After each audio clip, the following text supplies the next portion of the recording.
রোজার আগে আমার বড় বোন আমাদের জন্য এক হাঁড়ি গুড় দিয়েছিল শরবত বানিয়ে খাওয়ার জন্য। এখানে 6 কেজির মতো আছে। এটা কিন্তু সরের গুড়, একদম খাঁটি স্পেশাল সরের গুড়, কোনো প্রকার ভেজাল ছিল না। বপ্পা গুড়টা পাওয়ার পরে আমাকে ফোন দিয়ে বলল যে এত সুন্দর সরের গুড়টা, দেখো তোমার রন্টু সাহেব বেশি দিন রাখবেই না, ও নিয়ে যাওয়ার সঙ্গে সঙ্গে খাওয়া শুরু করে দিবে এবং শেষও করে ফেলবে। তো সত্যিই তাই। এই যে এখন যে এই সিনটা দেখছেন, এটা কিন্তু নিয়ে আসার সঙ্গে সঙ্গে খুলে এই অবস্থা।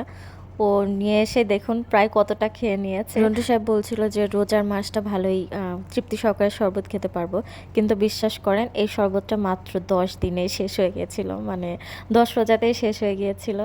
নাকি রোজা মোজা পার হয়ে যাবে না, এরপরে আব্বা 18 কেজি 18 কেজি বড় লোক। এই পয়সা যেরকম হয় আমরা একেবারে বাবা আমারও 15-20 কেজি দেন কেন, এটা তো ভালো, এই সাতটা নেই নেই, বেশি কথা নেই নেই।